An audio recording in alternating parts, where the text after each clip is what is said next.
Բարև ձեզ, պարոն նախագահ, Անդրանիկ Մարգարյանի մասին ինչ կասեք, ինչպիսին մնացնա ձեր հուշերում։ Դեք բազմաթիվ անգամ եմ ես խոսել այդ մասին և անկեղծ եմ ասում, ամեն անգամ ես թվում է, որ հանդիպելու եմ ինչ-որ մի տեղի։ Շարունակում եք, պարոն նախագահ, վերադառնալով ներքաղաքական օրակարգերին, հաշվարկել եք արդյոք այս իրավիճակում արդյոք նման սցենար, որ Հայաստան դաշինքը կշարունակի պայմանների լեզվով խոսել։ Ես կարծում եմ 3 երեկոյան Հայկ Մամիջանյան ամբողջովին թեման լուսաբանել է, բացահայտել է։ Ես դեռևս ձեռնպահ եմ մնում այդ թեմայով խոսելուց։ Պարոն նախագահ, ձեր ամեն հարցազրույցից հետո ոչ միայն ՔՊ-ի քննադատությանն ենք ունկնդիր եւ ականատես լինում, այլև իրենց ընդդիմադիր, այսպես ասած, ներկայացնող շրջանակների մեկ հարցազրույցից հետո տասնյակ հարցազրույցներով փորձում են ձեզ պատասխանել, ինչու ձեզ։ Ես կարծում եմ նույնիսկ ձեզ համար է։ Թեմա է, գրեք։ Պարոն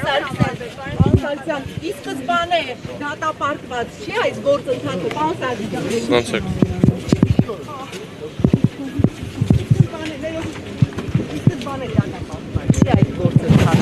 Երբ 36 պատգամավորներ չկան, առնվազն 54։ Ինչպես եք պատկերացնում, պարզ մաթեմատիկական հաշվարկ է։ Գիտեք ես ինչից եմ զարմանում, էլի, որ լրագրողը, որ այդ թեմայով հետաքրվում է, ինքը ուշադիր չի, հետևում տարբեր մարդկանց բացատրությունների։ Եթե օրինակ դուք երեք լսած ելնեիք Հայկ Մամիջանյան, այդ հարցը չէիք տա, 36-ը ինչ կապ ունի, մեզ 54 է պետք, 36 չի պետք։ 36 նախնական գործընթացը սկսել։ Ոչ, գործընթացը արդեն սկսված է, վաղուց սկսված է։ 36 պատգամավոր դրել է իր ստորագրությունը, պարոն Սարգսյան։